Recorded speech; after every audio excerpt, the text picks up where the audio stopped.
Welcome back to What's Next with Lacey. I just want to say before getting into introing this week's episode that I am having an absolute blast making this podcast. It was a week this week for so many different reasons, but being able to come and work on my podcast and distract myself and be able to know that maybe this is helping some people out there, I just am really appreciative and I'm really happy to be doing this. And I'm really grateful to everyone who's listening and everyone around me who's encouraging me to keep going. So I hope you're enjoying it as much as I am. For this week, I have my first management consultant on the show.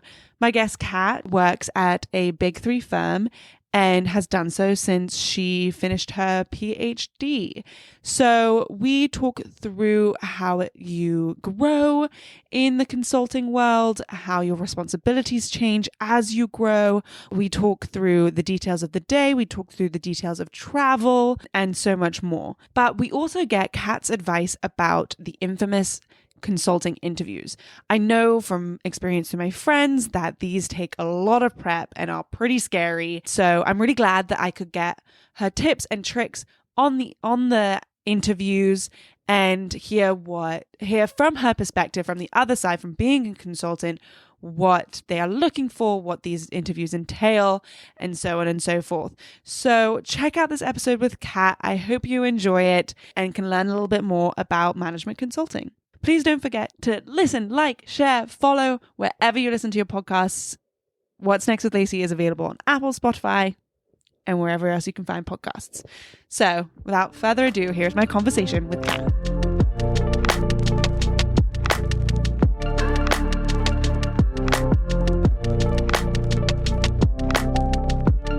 Well, Kat, welcome to What's Next. Thank you. Thanks for having me. You are my first consultant on the pod, so I am super excited to dive in and hear your story. Yeah, no, excited to get started. So why don't we start with kind of a brief overview of management consulting, because that is what you do. That is what you've spent a lot of your career doing. So can you indeed, for those who don't know, just tell us what is management consulting?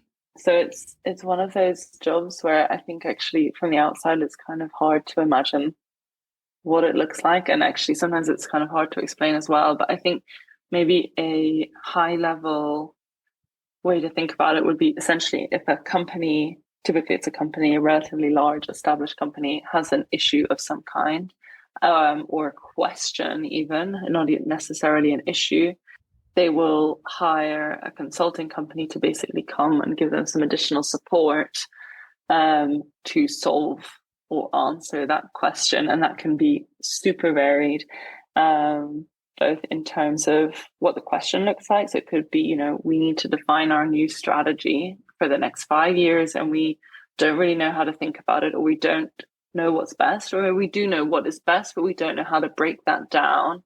Or it could be, so maybe that's like a sort of shorter project. You might work with a company for a few months to answer that kind of question, like what should our strategy be? Or should we buy this company? Or, should we enter this new part of the market? Or should we launch this new product? Or should we, are we going in the right direction with this or that product that's not going so well? Or what is not going well? It can really be a lot of things, or there can also be much more longer term things, which is like, we are fully changing the way that we do, the way that we do our sales, and we need to, set up like completely new way of doing things because we're introducing, at the moment, for example, an obvious one, you're introducing a lot more sort of digital or AI enabled things. We need to introduce this, so we need to completely overhaul what we're doing, and so we need literally like extra hands and support and advice on how to do this. But that might be a 2-year kind of journey that you get support over. And so like it's very varied basically, but essentially I think that the short answer to sort of recap is essentially a company needs some additional help to solve a question or to sort of tackle a problem. Yeah, no, that makes sense. So then where do you fit into all of that? What is your role currently? So I'm a project manager essentially. And so in these kind of projects, essentially, typically you have a team that works 100% on that project. And that's typically a project manager. Let's say, typically one project manager plus, and then you might have 2 or 3 or more consultants that work with you on that team, and they will have maybe independent things that they're working on. And then you have it's like an hourglass shaped team. So like below the project manager, you have a few different people of different seniorities maybe that are sort of doing the day-to-day work, the analysis and thinking through the problem. And then you have like above the project manager, you have also a bigger group of maybe experts, or they're normally partners, or on their journey towards partner, but they're more senior consultants who have seen a lot of problems like that, or might have different expertise and things like this. So, maybe on that sort of digital transformation type project that I was talking about before, you might have someone who knows a lot about digital and like creating new applications or that kind of things. And then you might have an expert in the industry. So maybe you're doing that for a banking client. And so you have an expert in banking, and then you sort of put together a team of different experts who supports and has kind of the knowledge and the experience of doing a lot of projects of that kind above you. And they're not 100% working on that study. They will work with a lot of different studies. So a partner might have like 4 or 5 or 6 different studies going on at the same time, and they spend a day with each different project, maybe with each different client that they work with. And so me personally, at the moment, I'm a manager, and so I'm kind of typically the most senior person who's working like 100% of the time on that project at any one time. Yeah. How does it work in terms of your level and I guess the levels below you in terms of these projects? Like, you're clearly not an expert on these projects. You have people who are above you who are experts. So how do you get staff? Can you choose what you're interested in terms of the projects that you work on? How does that exactly work? It can be very different company to company. So I'll give like my experience, but even like within my company, it can be different for different people. Typically though, I would say we are encouraged to find like an area to specialize in. So that might be a particular industry. So I don't know, banking or like consumer, or maybe it's fashion. It can really be anything, media, or I don't know, like pharmaceuticals, or it could be public sector things. Those are different industries, or like sort of, I don't know, maybe it's like automotive if you're working in Germany or something like that. Yeah, it can be anything. Or it might be a more like functional expertise. So maybe, for example, you always do digital transformations, or you always do strategy studies, or you always do sort of commercial or like sales kind of studies, how to do that better. So you might be encouraged to be more and more specialized, and that might be a result of what you studied. So I don't know, let's take the example of like a doctor who then decides to change career and become a consultant. They might continue to work either in the public sector with hospitals or something like that, or maybe they would, or in the US that would be private as well, actually, but or maybe in something like pharmaceuticals or something like that. So they have like that in-depth knowledge and they choose to build on that. But that is not always the case. So, there are people as well who study something, then they come into consulting, and actually they use the fact that they come into consulting to explore a bit in those first few years. And then they decide, like they find a bit of a home in an area or a kind of area of expertise, an industry or a functional area of expertise, basically. So for me, I work in typically with pharmaceutical companies, but I've also done a little bit of public sector stuff, kind of public health stuff. And it wasn't like fully related to what I studied before, but I started working in that area and I liked it. And so now I've been working in that sort of space for about 3 years. Oh, that's awesome. Focusing more specifically on the like responsibilities and the work that you have, how would you say that because you've been working in consulting for a while and you've grown at the company, so how would you say the responsibilities have changed from the lower level kind of associate level to the work that you're doing now? Yeah. So I'll start like with my role right now. I would say basically the role of a project manager, we always get told your role is not necessarily to do the work, but to make sure that the work gets done. Whilst if you're a consultant, so with it like part of the team at any level, and I really mean that, like you might be 1 month with your company, like you might have been a consultant for 1 month, or you might have been a consultant for 2 years.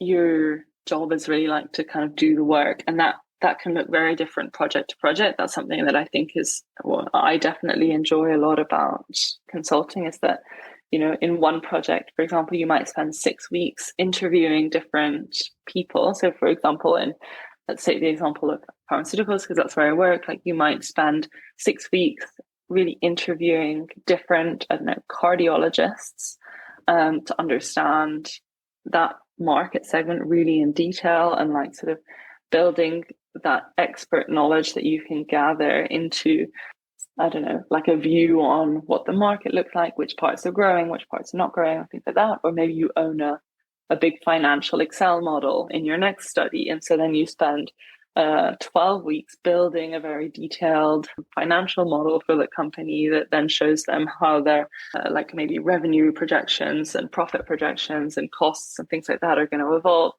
So each project can look quite different, but essentially, like if you are a team member, like a consultant on a team, you're actually doing the work, and you will, you know, as you get more senior, obviously this is more and more true, but you really will have like ownership of that piece of work, and you're the person who has the most detailed knowledge on that, and that's kind of, that might also allow you to sort of interact directly with some of the clients on that particular piece of work. So from the beginning, you have interactions with the clients. That's like, it's, you know, it's more and more independent as you get more senior. If you're like, you know, 1 month into your journey, your interactions may look a little bit different, or they may always be sort of supervised in a sense, as in like you might have someone in those calls or in those meetings with you. But the idea is really that you're like more and more independent with your piece of work until you're kind of a more senior consultant and are sort of operating kind of independently, but just like with the input of your manager, who has the sort of oversight of the whole project. So then your manager will know, you know, what you are doing, what your other 2 colleagues on the same project are doing, and has to put the picture together, and might work more directly with the main client, who's maybe then setting the direction. And then of course you have like all of your more senior colleagues, the experts and the partners, etc., who are sort of really providing sort of, you know, steering or direction and the expertise of like past experience to the whole team, like manager, consultants and clients and everyone. And the clients themselves are typically very involved as well. Also not always the case, but like typically you're working very closely with your client team, and it's really like everyone is sort of sometimes even in the room together, you know, to solve that problem. So that's sort of how it changes. Essentially, you start where you have a very detailed knowledge on one thing, and maybe as you get more senior, maybe you're managing 2 or 3 different work streams or like pieces of work, and then as you become the manager, you sort of have oversight of the whole study, and you get more and more ownership and more sort of, let's say, more and more interaction with your clients, and more maybe you have a group of clients that you're working with, and maybe you have to manage whole meetings or, you know, present things back, or you might be more involved in like more senior client meetings and things like that. That's sort of how it evolves gently. So having been down that path, what would you say to people who want to follow suit? How would you say you positioned yourself to advance and to get promoted? Was there anything that you did that you think, or like that people should do as a project manager? What would your view be looking down as like, this is something that I would really want my consultants to do? So to be completely honest, I don't think I chased so far like promotions necessarily. I think it's I have so far like kind of followed the projects that I found interesting, and I've tried to do my work well. So, you know, I think there is something to be said about just making sure, you know, dedicating yourself, or like finding the stuff that you're doing interesting, and kind of doing it up to the best of your ability, like at any one point in time. I do think there's a few things that do help in the longer term, and the first one of those, which maybe is not necessarily the thing people are expecting, but is to make sure that you're not sort of burning out and you're not, you are making that work sustainable for you. Consulting has the reputation of having very long hours, or being quite intense, even in the hours that you do work. But so I think the number one thing is really to be quite practical in the way that you work. And so making sure that there's always more work that you can do. So in a sense, you actually have to think not about going the extra mile necessarily on every single thing, but where can you be most valuable if you do, where is it most valuable for you to spend your time, for yourself, for your team, for your clients. And I think also the other thing is that really we do spend a lot of time with each other as a team and stuff. So I think another thing that's very important is to kind of be a bit human as well. Yeah. So as in, like, there are some people that are very, very focused on just the quality of the work. And I think actually there's a lot to be said on, like, creating a good environment. So like being supportive to your colleagues, knowing when actually you should say, okay, actually, do you need help? Let's split this stuff and let's do it together. Yeah. And, being able to, as you get more senior, to maybe provide support or mentor or this kind of stuff as well. But I think, like, I'm not sure that I was necessarily like chasing promotions at any one time. I think it's just like, doing your work well. Hopefully you find it interesting. Yeah. Being practical, being sometimes trying to be fast and doing things relatively quickly one time, getting input on that and then improving them, right? Rather than necessarily trying to be perfect the first time you then share something back to your colleagues. To being very you need to be like iterative and really like pressure testing things as quickly as possible with the people who do have that experience, who are more senior than you, making sure you don't burn out. And I don't know, putting some of these different bits together, I think really like trying to be a little bit of a team player, but in a kind of human way, rather than focusing too much on getting the perfect analysis or things like this. That makes sense. So in your role right now, what would you say is the biggest challenge that you face? So I think probably what makes it difficult is that you are the person that everyone comes to answer questions, basically. And that can be questions of any kind. That might be like things on scheduling, that might be things on, what was the assumption that was made for this model to make that calculation, to put in this graph that was on that page or whatever. Those questions come from below, from your team. They come from above, from your like more senior leadership.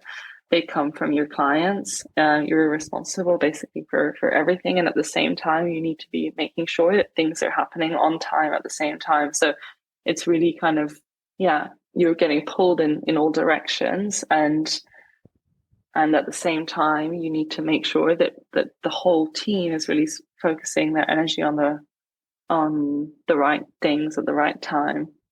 And that might sometimes mean deprioritizing something and parking something, or even saying to one of your colleagues on your team, like, I'm sorry, you're actually not going to get much attention this week and you need to do this on your own, because this other thing has become suddenly a big priority because, I don't know, senior client, the CEO has asked for something that was unexpected, and we all need to think about that, the clients and us and etc. You need to keep doing everything in the meantime, but we are not going to be able to help you. So it's kind of managing all of that together, like where everyone's spending their time, making sure you have a full oversight of everything, and being able, to at the same time kind of make it sustainable for everyone. I think that's the main role that you have. And I think if you can do that well, you get very quickly appreciated by both people more senior and more junior than you, and your clients as well. And I think sometimes there are some of these small things that seem small, but if you kind of stumble, you actually can create like a much more challenging environment for your team to work in, or for your senior leadership to deal with, or you kind of can create a lot of frustration for people working with you, because there's not clarity on what's happening overall, or there's not clear guidance on where they should be spending their time. And so actually, you know, they did something else, and then they realized they were meant to be doing that other thing. And you know, so you can kind of make or break studies, I think, or projects. It's a lot of pressure. And it's kind of frustrating sometimes, because you're like, I actually wish I could just dedicate some like proper time to doing some of the like maybe more interesting content. Yeah. Like I actually would be interested to do some of those cool interviews that I was doing a couple of years ago, or you know, things like this. Where do you go from the project manager role? Do you then have to further specialize in something to become one of those experts that's above you? How does that work? So the fact is, I think typically you start to be considered relatively expert in something as a manager. And so you will continue to build expertise. Like you will continue to, obviously, you'll maybe, as a manager, maybe you've seen something once or twice. And maybe as a partner, you've seen it like 10 or 12 times. Got it. So you're like slowly building more experience in that sense. But what changes when you go, the big change that happens beyond manager is that you start to have multiple projects at the same time. Right. And so you need to actually be able to kind of let go a little bit. You will not have, because actually as a manager, you do learn how to get things done in your way. Each person has their own kind of way of doing things, but you do learn how to get things done, and you need to learn to step away and let someone else take that over and fit into how someone else prefers to do things, actually. So I think that's probably something that's difficult. And also, yeah, managing a few different things at the same time. That might mean that your 2 or 3 different projects might all have a very difficult week at the same time. Yeah. Or maybe one of them has a difficult week and the other 2 you kind of need to hope sort of continue in the meantime. So I think that's really the big change. And you know, while you're doing that change, you're also obviously building expertise at the same time. And also the other thing actually to acknowledge, I think, as well, is that at every step, a lot of people leave consulting. So that's probably also, for a lot of people, that is the reality, is that actually as a manager, well, it happens at every level. But I think the kind of, what I feel like I see is that I think people who leave as a kind of senior manager kind of level tend to start to get quite interesting exit opportunities. And so they might leave and join either their clients, or maybe they're not the clients, but they start to get sort of contacted quite a lot more seriously by headhunters for like sort of exit opportunities. And so actually a lot of people also leave actually into quite cool opportunities where they maybe, I don't know, I think a typical one is like a chief of staff or something at a, you know, in whatever industry they are working in, or something like that. Or maybe some people join startups as well and sort of take on a new adventure in that sense. Yeah, that's very cool. So indeed, there's just a lot of opportunity outside consulting, having had that experience in your career. I know that there is a lot of travel involved for consultants. As far as I understand it, you are going to clients and you're to be in their proximity because they like you to be nearby. Is that true? How does the travel work? And how much control do you have over the travel that you do? Yeah, so maybe I'll start first with like, what does the day-to-day look like? Let's start with like, if you are traveling as a consultant, I would say typically, and this can change, but the stereotype is you leave on Monday morning, you come back on Thursday evening. Got it.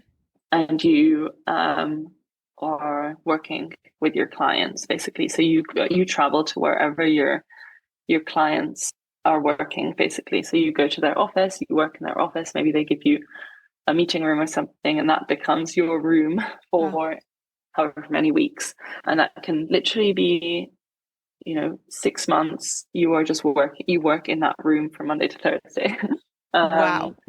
Yeah, so I would say that is like the stereotype. I think things are changing a little bit post-COVID, as in some clients don't work a lot in the office, or maybe they're on certain days per week. And so maybe some people now travel on Monday evenings until Thursday. Some people don't travel at all. It'll depend a lot which industry you're working in. But that's the stereotype. And so, you go, you're staying in the hotel, in a hotel nearby. You kind of, it depends company to company, I guess, but we have a bit of flexibility over what hotel you might choose. So maybe, some people pick a hotel that either has a gym or is very close to gym and that is very close to my clients. So I don't have like a commute in the morning. That's typically what I prioritize for. And then really like in the nitty gritties, you kind of, you get in the morning to your, to whatever room the client has given you. You have a sort of touch point with your team where you kind of assign priorities for the day. Where there's at least like the whole team has clarity on what everyone is doing for the day. You will work there maybe until not too late in the evening, and then you have a sort of another touch point where you sort of check in on what things have been completed or not completed, need more help or less help. How can we sort of divide up anything that needs to be maybe submitted by end of day? And then depending on your team and your manager, actually, you might have the freedom to go home after that or to go home to the hotel and then sort of manage your own evening. That's typically my preference, as in like everyone is maybe from 7 p.m. onwards. That doesn't mean that work finishes, because we do typically work late, but maybe from 7 p.m. onwards, you were free to choose whether to sort of push through, get all your work done, and then, I don't know, have dinner and chill or whatever, or maybe you have a bit of a break where you go to the gym, have your food, and then you finish your things and you end up finishing a little bit later. And I feel like, so I typically like my teams to be able to choose that, because I think that is helpful for people to sort of have a little bit of control over how they spend their time in the evenings, at least. So that's the kind of ideal situation for me. And there are obviously moments where that doesn't work out. Yeah. But so that's more or less how it works. And I think even if you're at home, you will have a lot of those. So that's a stereotype. A lot of that carries through to even if you're working remotely or at home. So you typically have those touch points anyway. And you might just not be traveling to your client.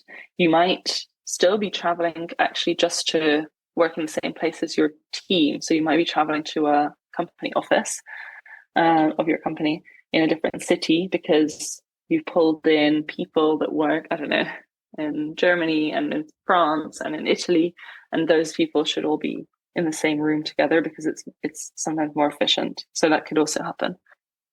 Is the expectation, though, you mentioned earlier that these projects either can be some short-term projects and some longer-term projects.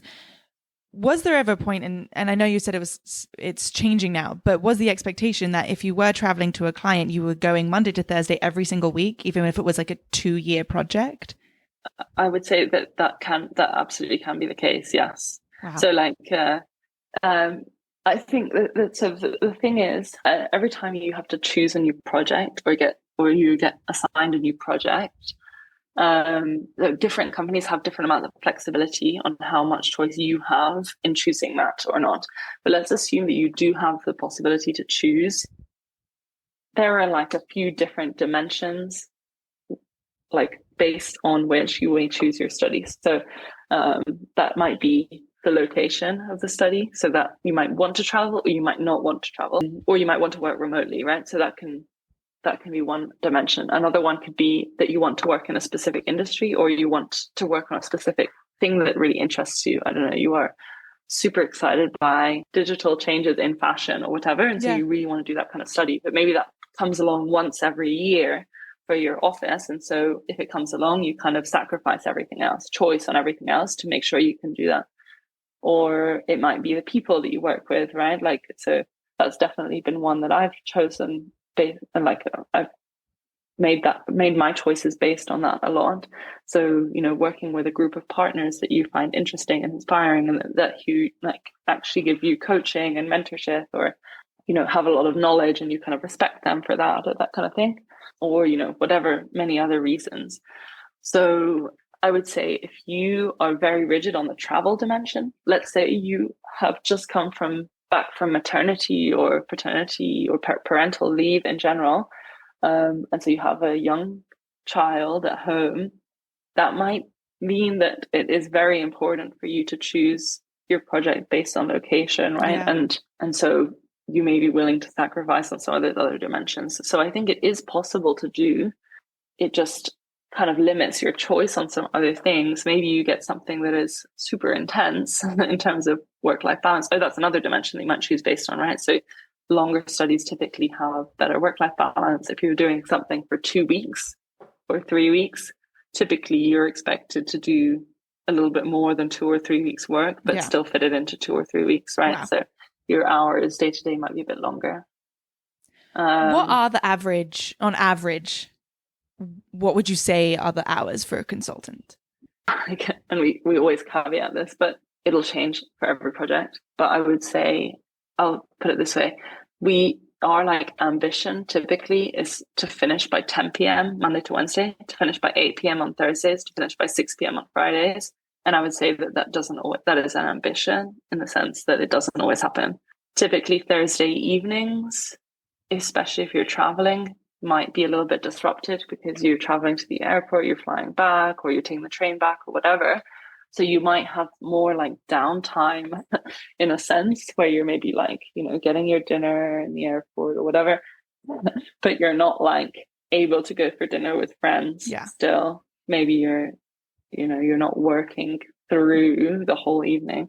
So that can kind of, or, maybe you have some evenings where your whole team goes for dinner, Wednesday evening before everyone leaves on Thursday, everyone goes for dinner together, things like that. But I would say, there are definitely evenings where you work till midnight. And maybe if you work, especially in industries that you adapt a lot basically to what your clients do. So if your clients are, for example, investment bankers and are used to working very late into the night, they will call you very late at night as well.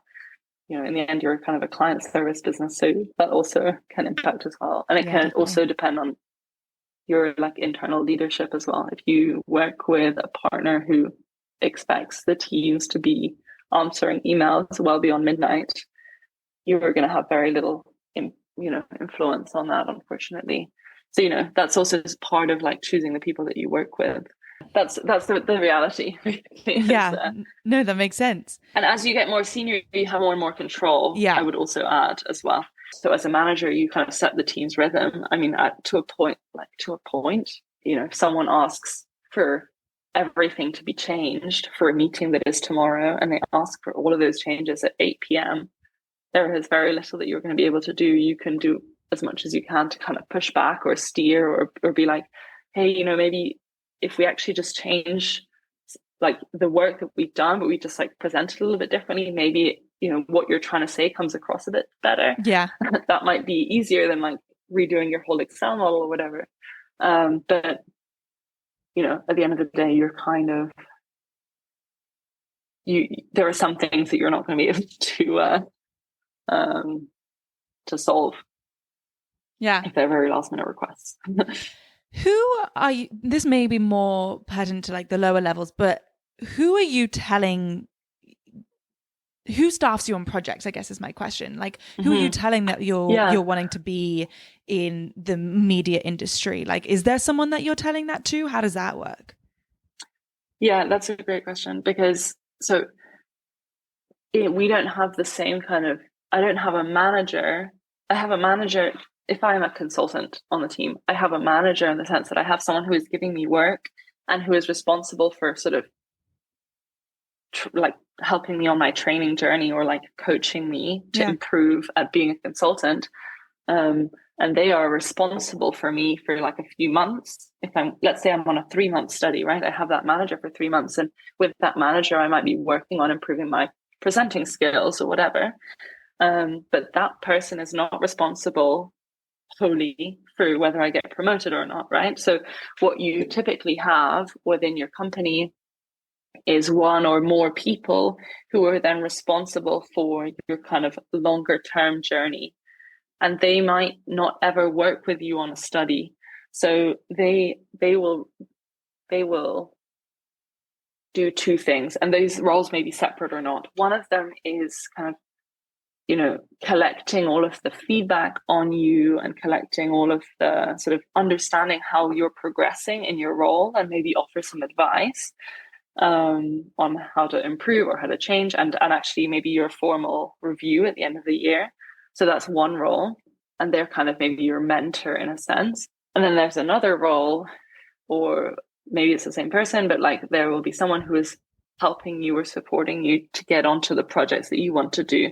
So if you want to build a career in whatever industry, let's say you really, really want to work in fashion, then they will maybe be helping you to find opportunities or to meet the right people, or they will maybe hear about studies and say, hey, you should reach out to this person and talk to them because they are about to start a very cool strategy study for a big fashion brand based in Paris or whatever, right? Yeah. Like that. So that's a different kind of role, and they are really like helping you get on, like study by study, get on the right kind of studies. And that might be also just kind of like, look, I know you want to really work in fashion, but actually right now, to sort of tick the boxes on your development goals, you actually need to do a study where you do a big financial model and you prove that you can do that. And so actually we're going to go for banking this time or whatever. Yeah. And so, yeah, like I said, that'll be different. It's set up a bit differently for each company. Yeah. But those people may be combined. For me, they're separate, for example. So I have one person who collects all of my feedback and is responsible for sort of delivering my review. Yeah. I've never worked with that person. They talk to all of the different managers or different leadership that I work with throughout the year, and they sort of then give me my formal review. And then I have another person who helps me to find projects.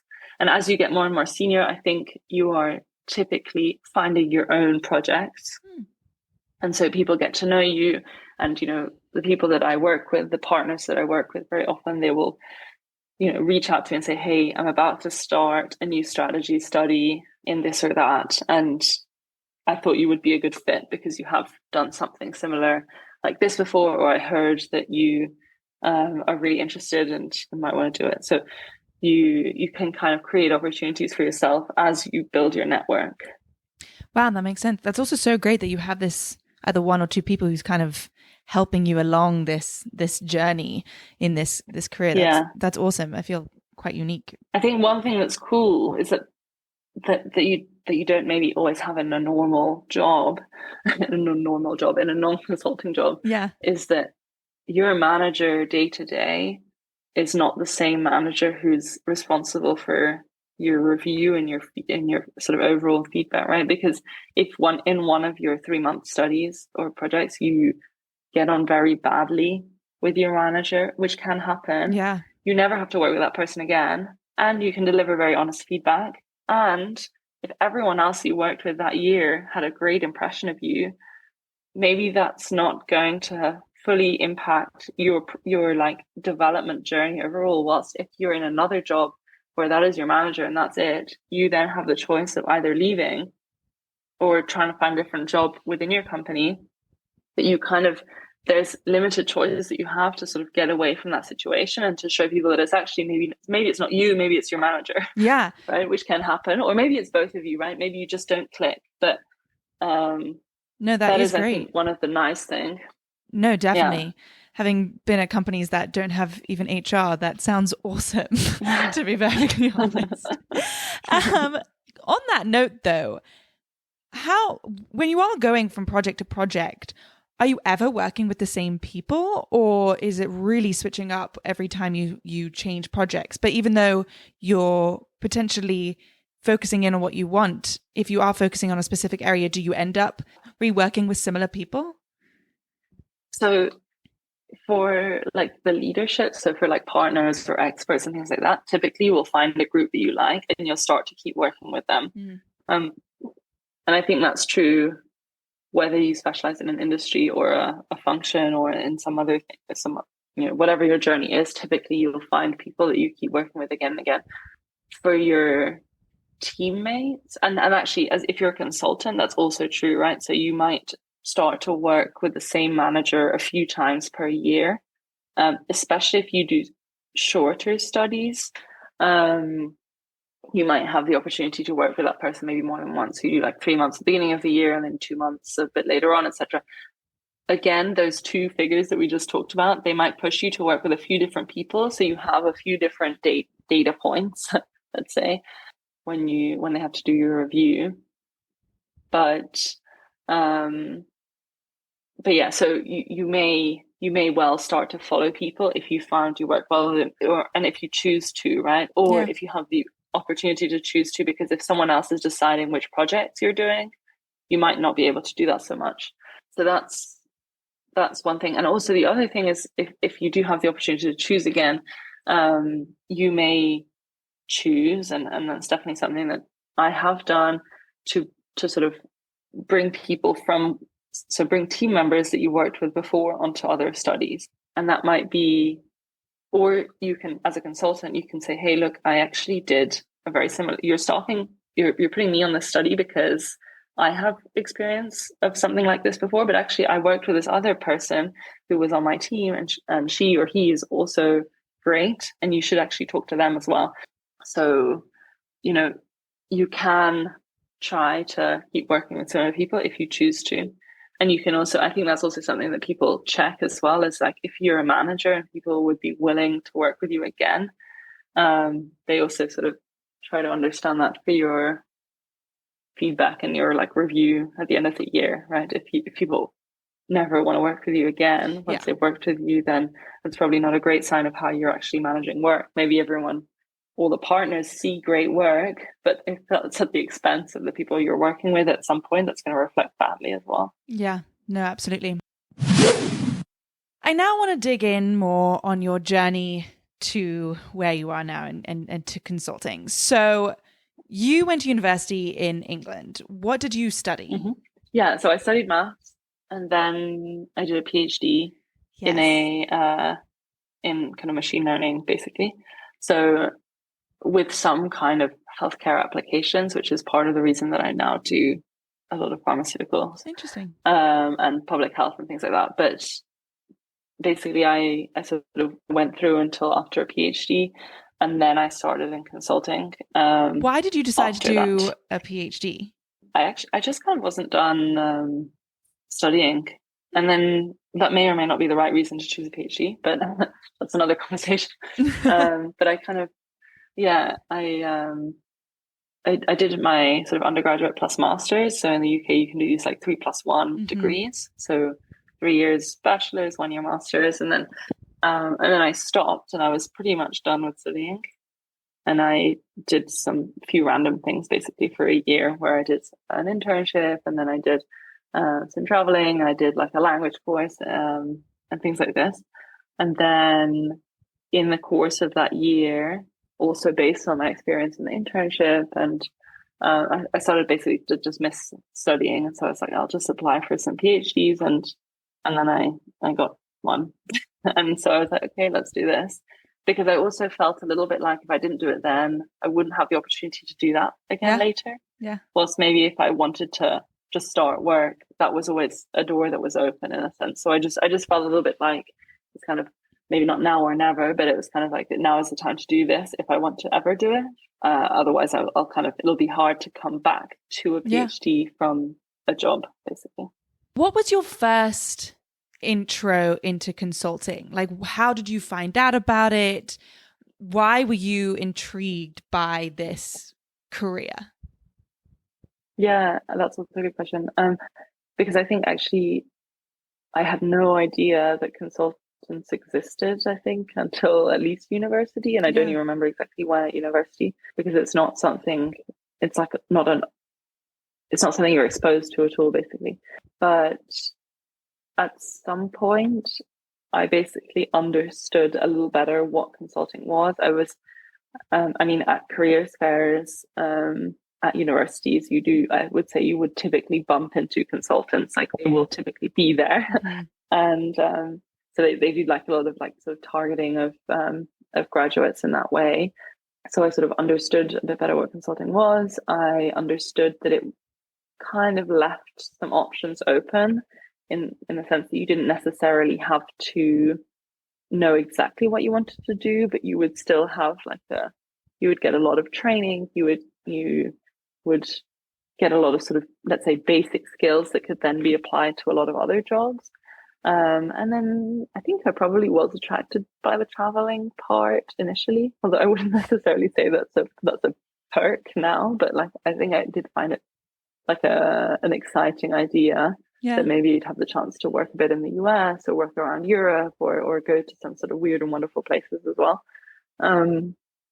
So I think because of all of those different things, I started to apply for summer internships in consulting, and then sort of started to understand better and better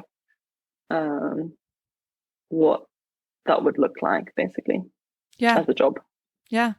You just said you studied maths in university and then went on to your PhD. Do you think a quant background is necessary to go into consulting? No, I don't think so. It may. No, I actually like there may be things that you find more or less easy depending on what your background is, I think is what I was going to say. But so for example, if you have to do a financial model and you've come from a more quantitative background, that might be a bit easier, but it is Excel and there are people who like sort of will help you with it, etc. So it's not a requirement. And I know people who have come from all kinds of different backgrounds, like from art history to like humanities subjects to maybe very technical kind of degrees, to doctors, to lawyers, to all kinds really, or people who have actually have a friend, for example, who's about to start at a consulting firm from January, and she was a midwife for nearly 10 years. So really like, quite different kind of career path. And I think that can actually sometimes be appreciated. There are different ways of thinking, and I think it's actually helpful to have people who think in different ways in the room. So short answer is no, basically. No, that's super interesting to know. Then I want to talk a little bit about the interviews. I know that I feel like I've heard so many stories about consulting interviews. They ask you like how many buildings are in whatever city or how many windows are on a million buildings or whatever. So can you talk more about that? How do you suggest you prepare for that? What kind of questions should you be expecting? Yeah. Yeah. No, I agree. So like, I think one of the stereotypes for consulting interviews is this kind of like random, weird and wonderful kind of market sizing questions. I think that probably doesn't happen actually in practice so much anymore, which is kind of these like, how many golf balls are there in London or whatever, things that there is no way you would actually have an answer to, but it's kind of to test the way you're thinking through that problem. So I think those kind of questions you might not encounter anymore. I think what is true though is that they do these interviews where they try to understand how you approach a problem. And I think most consulting companies will do what they call case studies with their interview candidates. And that can look quite different for different companies. But essentially what a case study is they will give you a situation of a company that's like coming to ask you for advice as a consultant with something. So they might say, okay, we are talking to I don't know, Alex. Alex wants to open a food truck company in Los Angeles, and they have no idea what food they want to do. How would you think about that, right? And it will really start that open, and then it might sort of narrow down a little bit further, being like, okay, so Alex actually has done now some market research and has understood that, I don't know, vegan tacos are the best kind of food. So now we have some I don't know, maybe we have a bit of data and you're going to be asked to look at, I don't know, these are typical costs. What would can you calculate this small number? So they might be basically thrown in there. There are questions about structuring the problem. There are questions about looking at some charts or some data and sort of thinking through that. And maybe what does that mean? What can you understand from that data? Not just, this is the price that a taco should be, but like, if this is the price and that's less than how much it costs to make them, then I'm starting to have doubts about it, and basically asking you to think through a bit critically about this situation. And then they'll ask you maybe to summarize it or like to sort of do a 1 minute presentation back, because the typical question is like, you bump into the CFO in the elevator and in 1 minute you need to explain everything you've just done. Go. Wow. And so like, there's this kind of stereotypical questions. Those case studies can look a bit different company to company. Sometimes they're very structured, as in there'll be like, these are the 4 questions and whatever you answer to question 1, question 2 will look the same. Sometimes they can be a bit more like, they call it interviewee led, where the interviewer has a bunch of information that they might give you or not, but they're you need to ask the questions basically, and you need to sort of walk them through, and they will release that information as you go through. Sometimes it's in a group.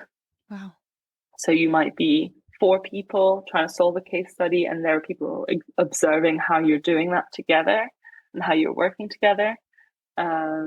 Sometimes you have loads and loads of like printed information that you kind of need to sift through and be like, okay, like this is actually not important right now. I'm going to look at this part of it, and there's maybe more information than you can read through in an hour to prep. And then you have to come back and say, okay, these are some of the bits that I found, and this is why they're interesting, and why we should look at them, or things like this. So there's very often this case study part of interviews, and they can have basically different formats. And that's one part. The other part is there will be your like kind of the typical questions that are kind of, you know, talk about a time when you demonstrated leadership, or talk about a time when you solved a difficult problem or challenge, or talk about a time when you dealt with maybe a difficult team member and things like that. So sort of more like experience, like your experience, and what is that kind of showing about you. And that again can be a bit different for different companies. But on the case study side, so both of those need preparation in different ways. Definitely. That sounds incredibly daunting. No, but I think it's actually, in a sense, it's kind of good, because I think if you are enjoying, especially the case study part, it's kind of a good sign that you might enjoy consulting. Yeah. And there's more and more, I think companies are realizing more and more that they need to level the playing field. Some universities are much better at preparing people to do those kind of case study questions, especially if you're coming from an MBA. And so, but that sort of, it gives, you know, that introduces biases into who you're hiring, right? So I think companies are getting much better at helping you and supporting you in preparing those case studies, so that really what they are testing is not how much you've been prepped before, how much you've had access to resources, but how much you're kind of actually good at thinking through these kind of issues, these kind of problems. But yeah, on the case study side for prep, I would say typically the companies you're interviewing for, as you get through to different interview rounds, they may have some resources that they share with you. So some practice case studies or things like that. Your university might have resources to help you prepare as well, or might have like, I don't know, consulting club or things like that. Or you might be able to find through your careers service or something like this, if you have it, other people who are also going through those kind of interviews for consulting, and who you can prep with together. And I would say that is what I found, I think, most helpful. So I had a friend at the time who was going through the same interviews as me, and we really would sit with each other, and like I would do a case study to her, and then she would do one to me.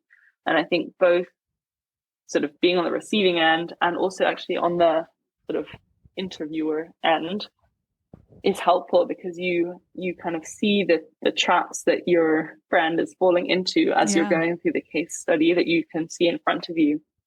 And so I think really finding someone to prepare with is the most helpful part. And then the like kind of experience question side, that also deserves preparation. And that's something more that you can do yourself, and you can kind of try and find someone, but it can really be like your mom or your dad, or a friend or whoever that you feel comfortable with. But like just telling people those stories, I think is helpful, because they'll be like, I did not understand at all what your role was in this, or like it's still not clear to me. Maybe for you had this, you know, great example of something where you built something from scratch, but you're not communicating it very well. And I think anyone can understand whether you're communicating that well or not. So I think that's, in a sense, it's easier to find someone to prep with. No, that makes sense. That's excellent advice that I know that many people will appreciate. It is almost time to wrap up, but I do want to get a little bit more advice from you before I let you go. So I think what I would start with is, what advice what overall, or / what is your biggest piece of advice for people who want to go into consulting? So I think if you are early enough in your university career, try to find an internship. I think that is like basically try to get an internship in, like, at any point, especially if you're in your first or second year. Try to find an internship at any company that does consulting. I think it's already, like, it doesn't have to be the best company to start with. I think it already gives you a very good idea. You'll probably get a nice salary over your summer. It's maybe not as fun as like traveling around with your friends, but you will get treated very well. You will get taken out for dinner, to drinks, and to fun activities. You'll meet a nice group of people, hopefully. But it will give you, if you cannot enjoy it in a summer internship, you almost certainly won't enjoy it as a career. And I think the preparation for the interviews for a summer internship is very similar to what you will go through if you then decide you want to do it like kind of full time. And maybe you'll get an offer from your summer internship. That's something that can always be a bonus. Even before summer internships, sometimes there's like,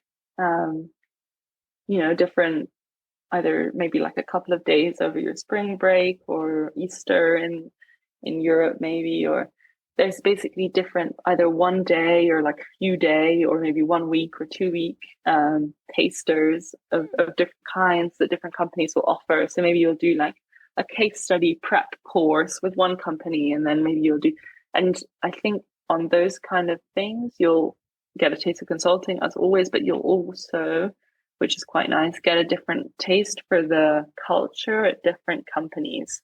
So you might find that you click really well with the people from one company or another for no reason other than they somehow think in the same way as you, or they're nicer to you. I don't know, like, you'll just somehow have a natural affinity for one company or another. And I think that's also interesting information to have when you're then applying, because I think you're not going to get exposed to consulting like it's hard to understand what consulting is like from the outside. You kind of need to see it from the inside, basically. That would be my advice. No, that's excellent advice. And then and given everything you know now, and given the experiences you've had in your career, what advice would you give your younger self? Let's say your 18-year-old self.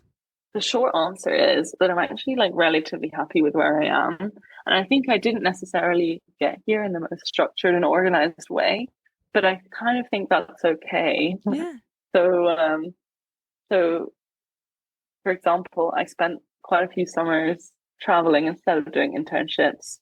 But at the same time, there's little experiences that I did do here and there. Like I did have some internships. I did an internship in insurance. I did some spring weeks in like investment banking and then in consulting. So I think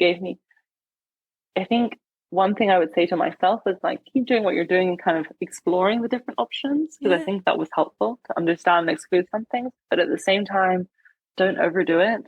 I think, if every single summer that you had at university was spent working the whole way through, that's also a little bit of a missed opportunity. So like if you can get an internship for 2 months and still spend part of your summer doing a trip, then like do that, because you won't get another chance later. So I think maybe, so if I actually answer the question, I would say 2 things. So firstly, try and get different tastes of different things. And secondly, like don't stress too much about it at the same time. So try to understand a little bit, but without like really pushing yourself too hard, because I think things fall into place if you can understand yourself and like what you like and what you don't like and what's important to you in terms of the priorities that you want to have for your career. I think things will kind of fall into place. Yeah, I love that. That's great advice. And then finally, to wrap this all up, for you, what's next? For me, what's next? I'm like kind of a boring answer, but I think I'm going to stay at my company. I'm enjoying it for now. I think at every level, the job looks a little bit different, but I think I'm enjoying it enough. I find it interesting enough that I'm going to stay at least to see what the next level looks like. And then, take it from there. Let's see. I love that. I love too much that. of a plan. No, that's great. I mean, that's entirely fair enough. Well, thank you so much for letting me pick your brain about all of this. And I definitely learned a lot. This was absolutely fascinating and really, really fun. So thank you so much. Oh, thank you. It was great. Yay. And I think this is really a great resource as well, what you're doing. So well done. Oh, thank you.